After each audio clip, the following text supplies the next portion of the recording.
हालांकि हम उसके लिए देश के लिए समर्पित हैं, हम देश सेवा के लिए ही करते हैं। तो कहीं ना कहीं हमारा उसमें एक स्वार्थ है, क्योंकि गवर्नमेंट अगर हमको सैलरी नहीं देती तो हम अच्छी तरीके से देश सेवा नहीं कर पाते। मेरा घर नहीं चलेगा तो मैं सेवा कहाँ से दे पाऊँ? बिल्कुल। उसके लिए गवर्नमेंट ने हमको सुविधा दे रखी है, लेकिन टफ है फौज का नौकरी। मैं तो ये कहूँगा भाई टोपी बेल्ट का नौकरी, चाहे कोई भी टोपी बेल्ट का नौकरी वो आसान नहीं लेने का। तो ऐसा लगता है कि बदन में थोड़ा सा बहुत सारा जिम्मेदारी आ जाता है, बोझ लगता है। हम लोग 3 घंटा ड्यूटी, जैसा हम लोग का रूटीन होता है, 3 घंटे बाद 6 घंटा रेस्ट, फिर 3 घंटा ड्यूटी। तो 3 घंटा ड्यूटी करने के बाद जब थकान होती है ना, मतलब परेशान जैसा लगता है क्यों। और जैसे ही वर्दी खोलोगे आप नॉर्मल हो जाओगे ना, फिर आसान मतलब एक दूसरा अनुभव हो जाता है, क्योंकि जो जिम्मेदारी होता है ड्यूटी के दौरान, वो जिम्मेदारी से आप मुक्त होना, वर्दी बहुत बड़ी जिम्मेदारी। फौजी यदि कैमरे के सामने रोएगा, आप बिल्कुल भावुक पल है, लेकिन यदि आज सुरक्षित हैं तो आप लोगों के चलते हम सुरक्षित हैं। हम यदि आज स्वतंत्र पत्रकारिता कर पा रहे हैं, खुल के पत्रकारिता कर पा रहे हैं, बोल पा रहे हैं, तो हम आपके नाम से बोल पा रहे हैं। तो आपके प्रति हम जितना भी सम्मान व्यक्त करें कम है। तो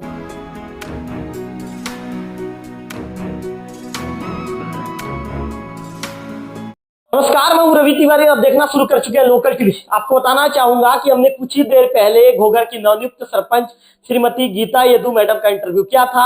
आज हमारे साथ बातचीत करने के लिए जो उनके पति हैं राजीव यदू जी हमारे साथ मौजूद है। राजीव जी के विषय में बताना चाहूंगा कि पिछले 18 सालों से राजीव जी देश की सेवा कर रहे हैं और अब उन्होंने ठान लिया है कि उनके गांव की भी सेवा उनको करना है। ऐसे में उन्होंने चुनावी मैदान में अपनी पत्नी को उतारा था और अंततः घोघेर की जनता ने एक बार फिर से दिल खोलकर दोनों हाथों से जो राजीव यदू जी की जो धर्म पत्नी है श्रीमती गीता यदू को आशीर्वाद दिया है और अंततः गांव की मुखिया के तौर पर उन्हें सरपंच की सीट पर बिठा दिया है। क्या कहना चाहेंगे? जनता ने, घोघर की जनता ने आपकी पत्नी को सरपंच बना दिया है, दोनों हाथों से दिल खोलकर आशीर्वाद दिया है, क्या कहना चाहेंगे? नमस्कार सर, पहले तो लोगों जी को मेरा धन्यवाद इंटरव्यू में। और मेरे गांव की जनता ने जो मेरा मैडम को उन्होंने विजयी बनाया है, उनके लिए मैं तहे दिल से मेरे घोघर पंचायत के सभी गाँव को धन्यवाद ज्ञापित करता हूँ। मेरा मैडम का यही कहना था कि गांव की जो स्थिति है, जिस हिसाब से विकास होना चाहिए उस हिसाब से विकास नहीं हुआ है। और उसका कहना था कि मैं अगर सरपंच बनूंगी तो ये सब चीज को रूपरेखा चेंज कर। तो हमसे आपस में 1-2 दिन बात हुआ, फिर मैं मेरे घर वालों से भी बात हुआ, मेरे सीनियर लोगों से भी पूछा कि मैडम ऐसा ऐसा करना चाहती है, इसके लिए आप लोगों का क्या कहना है?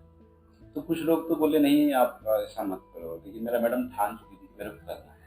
तो मैं उसको सपोर्ट किया कि चलो आप करिए इस काम को, मतलब गांव के विकास के लिए करना चाहते तो मैं आपके साथ हूँ, क्योंकि गांव का विकास होगा तभी मेरा जिला का विकास होगा, या विकासखंड का विकास होगा तो जिला का विकास। बिल्कुल बिल्कुल। और मेरे जिला का विकास होगा तो राज्य का विकास होगा। बिल्कुल। मतलब कहीं ना कहीं से ये चीज देश से जुड़ा हुआ है। मेरा छत्तीसगढ़ राज्य का विकास मतलब इंडिया का विकास है, भारत का विकास। बिल्कुल। तो इसीलिए मैं उनको बोला ठीक है, मेरे तरफ से सपोर्ट है। और फिर उन्होंने नॉमिनेशन वगैरह किया और पब्लिक ने उनको अच्छी बढ़िया उनको रिजल्ट मिला पब्लिक की तरफ से, उनको अभी विजयी बनाई मेरा मैडम। इसलिए मैं बहुत अच्छा खुश हूँ। और उन्होंने घोषणा पत्र बनाया और उस घोषणा पत्र में उनका खुद का भी पॉइंट था, कुछ लोगों को पूछ के भी उन्होंने पॉइंट नोट करके वो बनाया था। और वो घोषणा पत्र के हिसाब से अगर मेरे पंचायत में काम होता है तो मेरे गांव की आर्थिक स्थिति का भी सुधार होगा और मेरे गांव के बेरोजगार लोग जो बाहर जाते हैं वो बाहर नहीं जाएंगे, क्योंकि उस हिसाब से उसको तैयार किया गया है। अगर ऐसा होता है जैसे उन्होंने स्टाफ ने बना के बोले हैं कि हम गांव के बहाल में, जैसे केंद्रा का बहाल और हमारे घोघर का बहाल, दोनों को बीचों बीच जो है नाला है, उसको स्टॉप करके उन्होंने स्टॉप डैम बना के अगर बहाल में पानी सिंचित कर दिया तो जो बारिश का मौसम का फसल है बिल्कुल खराब नहीं। और बाद में हम उसको जैसे दिसंबर में भी स्टॉप करते हैं पानी को, तो दिसंबर, जनवरी, फरवरी, मार्च, अप्रैल, मई तक पानी रहता है। अगर हम स्टॉप नहीं करते तो नॉर्मल पानी रहता है, थोड़ा बहुत रहता है, और स्टॉप करें तो बढ़िया भरा रहेगा। बिल्कुल बिल्कुल। और इससे जो हमारे बहाल में हमारा घोघर का और केंद्रा का जमीन सोने की बराबर जमीन है, लेकिन उसको उपयोग नहीं कर पा रहे हैं, उनके पास आइडिया नहीं है। कुछ लोगों के पास आइडिया है लेकिन वो मतलब अच्छा से अप्लाई नहीं कर पा रहे हैं। तो मैडम का कहना है कि हमारा जो नाला है अगर हम उसके स्टॉप कर देते हैं तो हमारे दिन दुगनी और रात चौगनी विकास होगा। बिल्कुल। और उनका कहना सही बात। बिल्कुल।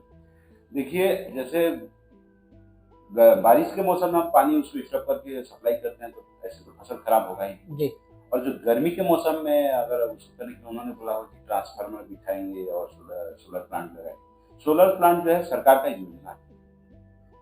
और इलेक्ट्रिक वाला ट्रांसफार्मर जो बोलते हैं, अगर गाँव वाला हम चाहेंगे इलेक्ट्रिक ट्रांसफार्मर लगाना है तो हम सरकार को अप्लाई करेंगे तो करेंगे, और देगी नहीं, बिल्कुल क्योंकि गवर्नमेंट सुविधा है। बिल्कुल देना पड़ेगा। और उससे क्या है, अगर हम इलेक्ट्रिक जो समर्सिबल बिठाते हैं, मान लो अगर 5 HP का हमारे बहाल के किनारे 10 अगर बिक जाए तो पानी ऐसे बहेगा कि आप सोच नहीं सकते। अच्छा फौजी साहब, एक सवाल आपसे पूछना चाहूंगा। मैडम ने ये कहा कि मेरे पति साल भर में मात्र 2 महीने के लिए घर आते हैं और जब वो वापस लौटते हैं तो मेरे आंखों में आंसू रहता है। मेरे बच्चों को यदि कहीं जाना रहता है, मुझे कहीं जाना रहता है, दूसरों का सहारा लेना पड़ता है। जब मेरे पति बाहर रहते हैं तो उस दर्द को मैंने सामने से देखा है, मैं उस दर्द से जी रही हूँ। तो ऐसे में इसीलिए मैं चाहती हूँ कि मेरे गाँव का कोई भी व्यक्ति बाहर ना जाए। इसीलिए मैं उनके लिए रोजगार की व्यवस्था गाँव में करवाना चाह रही हूँ। मैडम के इस बयान को आप किस रूप में देखती हैं? ये पॉजिटिव है, देखते हैं। ये पॉजिटिव, उनका मतलब ये सोच जो है ना, पॉजिटिव सोच है। क्योंकि आपको पता नहीं है सर कि एक फौजी का मैडम होना मतलब मिसेस होना इतना छोटी मोटी बात है नहीं, बस बिल्कुल आप किसी से पूछ लीजिए। आपका जैसे आपके यहाँ की अगर दीदी है घर में, आप 5 दिन बाहर रहेंगे, 6वां दिन में आपको फोन करेंगे, रोएंगे, बहुत दुनिया भर की बहुत बात। दिक्कत होगा। सही सही और बोल रहे सोचो आप 2 महीने 3 महीने खाली, हम देखो हमारा छुट्टी है 60 दिन ईएल है, 15 दिन सीएल हैं है, जी ऐसे 75-80 दिन हमारा छुट्टी साल का बनता है। जी उसमें हमारा छुट्टी का आना जाना कहीं, जैसे मैं अरुणाचल में था तो 3 दिन आने का लगता था, 3 दिन जाने का लगता था ट्रेन में, ट्रेन और मैं 30 दिन छुट्टी आता था। जी 30 दिन में 6 दिन माइनस कर दीजिए। बचा 24 दिन। जी 24 दिन में मेरे को पूरा 3 महीने का काम संभालना है। यही तक कि हम लोग अपने रिलेटिव में, मैं मैडम के साथ रिलेटिव में नहीं जा सकता, जी टाइम ही नहीं मिलता। टाइम रिलेटिव में जाएंगे तो घर में टाइम नहीं, घर में। और घर में रहेंगे तो रिलेटिव में रिलेटेड टाइम। टाइम। इस टाइप के उनका सोचो। देखो उनका कहना है कि भाई आप बाहर रहते हो, इसका दर्द मेरे को पता है, और मैं नहीं चाहती कि मेरे गांव के कोई भी जवान या कोई जो बेरोजगार हैं वो बाहर जाए, क्योंकि दुख दर्द जो मैं झेली हूँ मेरे गांव की पब्लिक ना झेले। ऐसा कोई पल है क्या जब मैडम फोन करती थी और फोन में ही दुखी हो जाती थी? फोन में मतलब फोन में ही कई बार होता है कि पति पत्नी का जो रिश्ता होता है एकदम प्रेम और अटूट रिश्ता होता है। तो कई बार ऐसा पल था क्या मैडम जब फोन करती थी वो भी दुखी हो जाती थी, दूसरी तरफ फोन में आप भी दुखी हो जाती थी और आप भी दुखी हो जाते थे और मन में कई ये सवाल उठता था कि यार मेरे बच्चों के पास रहूं मैं, यार मेरे घर में मेरी पत्नी के पास रहूं? ऐसा कोई पल था क्या? ये तो आपने बहुत दुखद घटना पूछ दिया। 2017 में मेरा मैडम का डिलीवरी, उस टाइम में अरुणाचल में था, और अरुणाचल के जो भूटान बॉर्डर है वही पूरा बर्फ रहता है, और हमारे पोस्ट पे जो है पूरा बॉर्डर पे 12,000 फीट ऊपर में है। 12,000 फीट मतलब अब हमेशा वहीं बर्फ रहता है। तो डिलीवरी हुआ, मेरा मैडम को पेन हुआ, गर्भवती थी, तो हॉस्पिटल ले जाने की हमारे पास सुविधा नहीं थी। मेरा ससुराल नजदीक है, ये सामने ही है, उन्होंने लेके गए हॉस्पिटल, और इतना ब्लडिंग हो गया कि 7 यूनिट ब्लड चढ़ाना पड़ा, और उस टाइम मेरा लड़का डेथ कर गया था। और आपको बता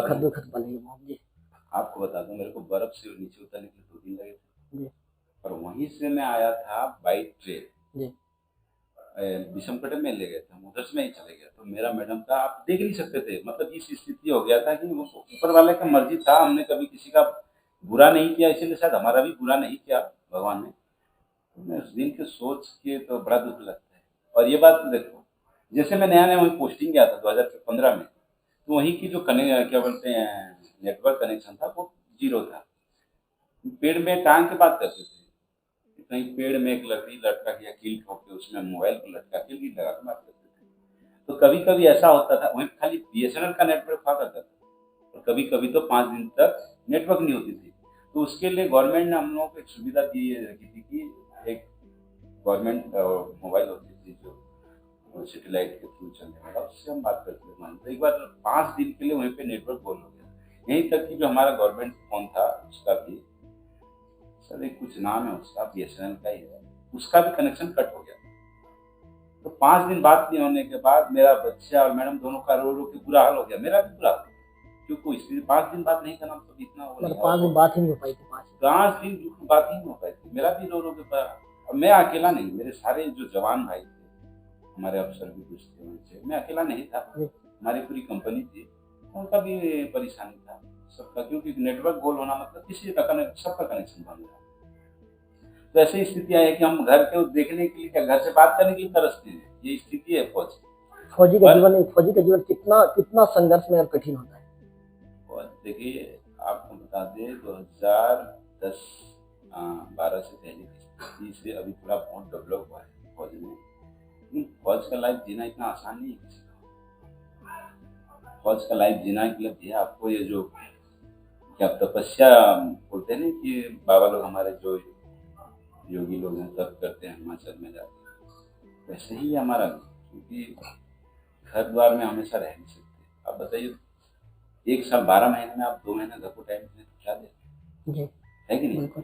हालांकि हम उसके लिए, देश के लिए समर्पित हैं, हम देश सेवा के लिए ही भर्ती हुए हैं। तो कहीं ना कहीं हमारा उसमें भी स्वार्थ है, क्योंकि गवर्नमेंट अगर हमको सैलरी नहीं देती तो हम अच्छी तरीके से देश सेवा नहीं कर पाते। अब मेरा घर नहीं चलेगा तो मैं सेवा कहाँ से दे पाऊंगा? बिल्कुल। उसके लिए गवर्नमेंट ने हमको सुविधा दे रखी है, लेकिन टफ है फौज का नौकरी। मैं तो ये कहूँगा भाई, टोपी बेल्ट का नौकरी, चाहे कोई भी टोपी बेल्ट का नौकरी होता है, वो आसान नहीं होता। बिल्कुल।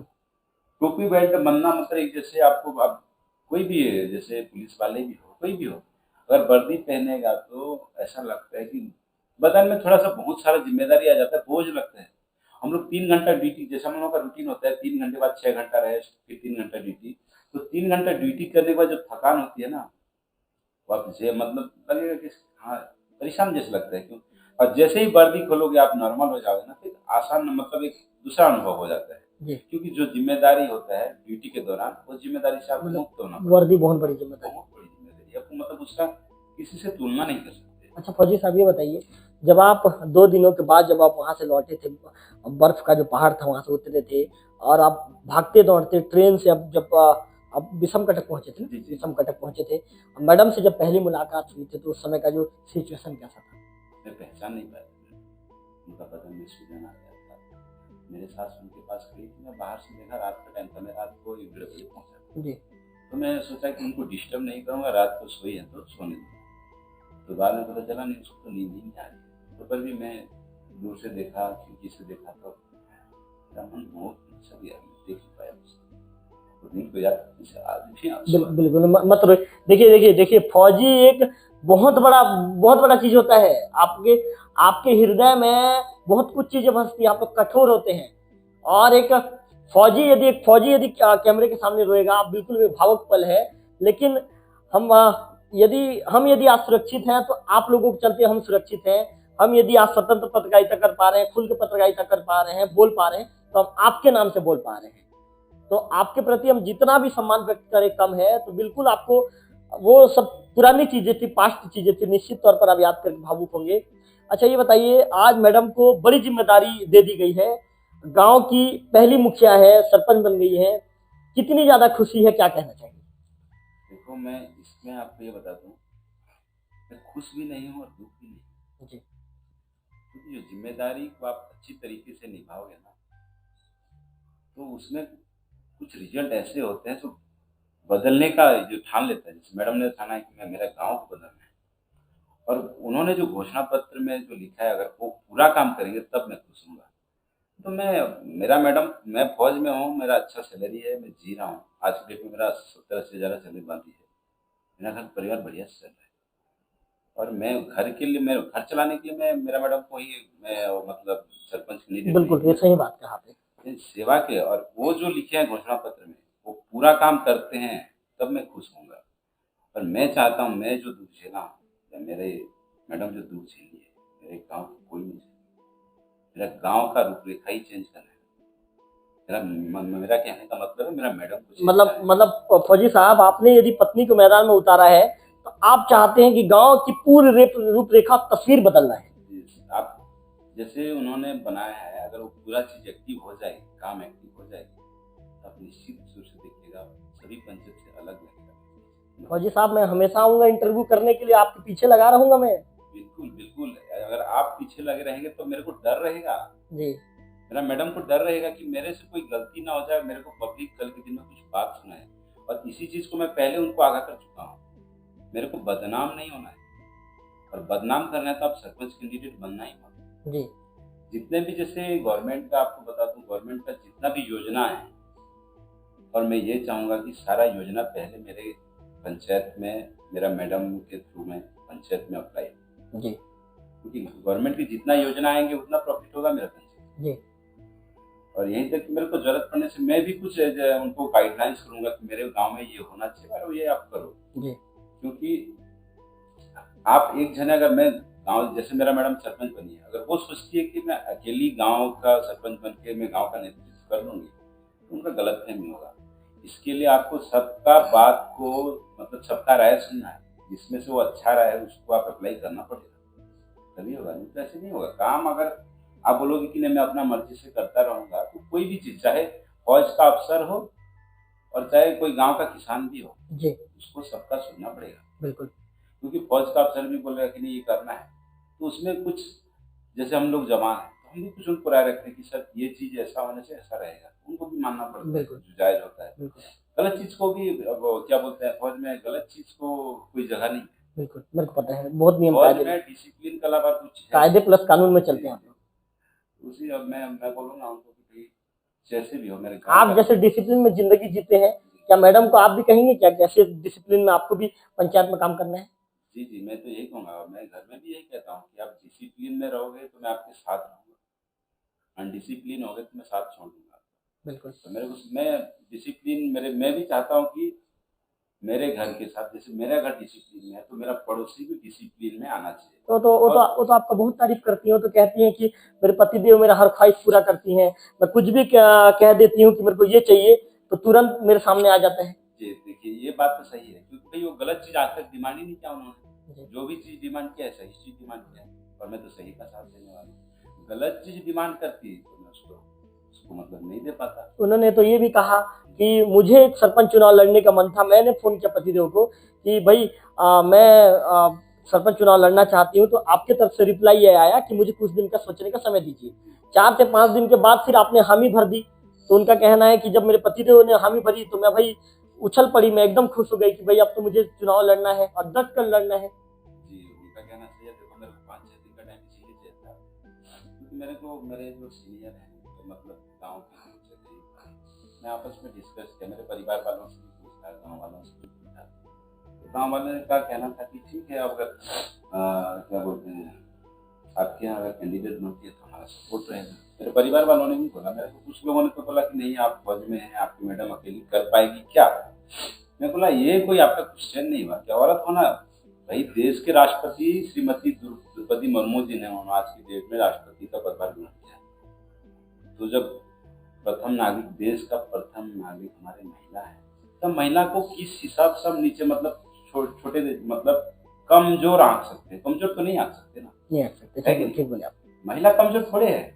भले ऐसा हो कि महिला को कमजोर बनाया जाता है, और कोई जिम्मेदारी, गलत जिम्मेदारी थोप दी जाती है, उनको दबाया जाता है। बिल्कुल बहुत अच्छी बात है कि नहीं? लेकिन मेरा धारणा ये नहीं है। मेरा मैडम अगर कुछ चीज अच्छा करना चाहेगी तो मैं उसके पीछे खड़ा रहूंगा, जरूरत पड़ने से मैं उसके आगे भी खड़ा होना पड़ेगा, तभी मेरा मैडम कर पाएगी। बिल्कुल। अब जैसे आगे जरूरत पड़ने से आगे खड़ा होना, तो अगर मेरा मैडम के साथ कोई दुर्व्यवहार करेगा तो मेरे को आगे आना पड़ेगा, आना पड़ेगा। फौज की नौकरी वो तो मैं ईमानदारी से करूंगा, लेकिन सबसे पहले मेरे परिवार की सुरक्षा भी आपकी जिम्मेदारी। तो अगर मेरे को उनके लिए आगे आना पड़े तो मैं आऊंगा। महोदय, आपने एक बात और लिखी घोषणा पत्र में कि सेना की भर्ती के लिए भी गांव के युवाओं को ट्रेनिंग दिया जाएगा। ये बहुत बड़ा बात है महोदय, इसमें किस तरह का आप लोग इसमें जमीनी स्तर पर क्रियान्वयन करेंगे इसका? देखिए, इसके लिए जैसे हमारे लिए, अगर जैसे रनिंग वगैरह के लिए हमारे यहाँ तो ग्राउंड है नहीं, हम उसके लिए रनिंग का जो क्या बोलते हैं तैयारी, हम तो रोड पे ही करते हैं। मैंने भी रोड पे किया था, और जब हम लोग भर्ती देखने जाते थे, मेरे एक दोस्त है विकास पात्र, हम दोनों एक ही साथ भर्ती देखा करते, तो मेरा उनसे पहले हो गया था भर्ती, मेरे एक साथ में वो बाद में भर्ती हुई। तो उस टाइम की कंडीशन देखा जाए तो रोड में इतना गड्ढा था, हम लोग दौड़ते टाइम गिरते भी थे। अभी तो रोड बढ़िया हो गया है। और बाकी चीज जो ग्राउंड वर्क होता है वो कहीं जैसे तैयारी करके, जैसे लंबी कूद, ऊंची कूद और दुनिया भर के जो प्रोसेस होते हैं या फिजिकल वर्कआउट होता है वो कराएंगे, वो उसका जिम्मेदारी मेरा है। उन्होंने बोला कि आप ये कराना पड़ेगा। तो जब अभी मेरा भी कार्यकाल पूरा होने वाला है, मैं घर आ जाऊंगा। तो अगर मैं आता हूँ तो ये तो मैं खुद करूंगा। आप कब तक आ जाएंगे घर? देखो, हमारा न्यू पेंशन सिस्टम है, और 10 साल बाद न्यू पेंशन आपको पेंशन देना शुरू कर देती है।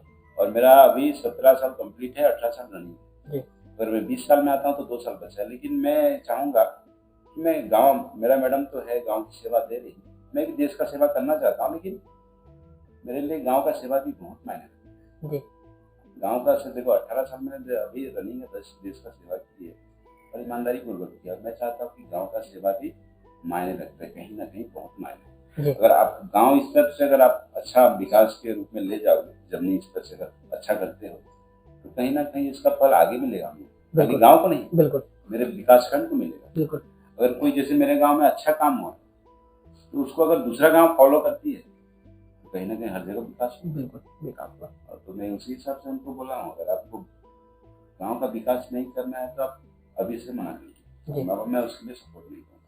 मैं आपको कुछ मार्गदर्शन देंगे, पंचायत वाले भी बोलेंगे कि ये करना है तो आपको करना पड़ेगा। अच्छा चीज होगा तो करना पड़ेगा, बिल्कुल गलत चीज होगा तो हम साथ नहीं। गलत चीज मैडम ने भी कहा है कि जहाँ गलत होगा मैं साफ कह दूंगी कि मुझे गलत काम नहीं करना। आपको बता दूं, मेरे पंचायत की जो आप गलियां घूम लो, कहीं के ऐसे हैं कि 15 साल का बिल्डिंग ऐसे खाली पड़ा हुआ है, देख लेना, मैं गलत बोलता हूँ, जी सबूत अभी भी जिंदा खड़ा है।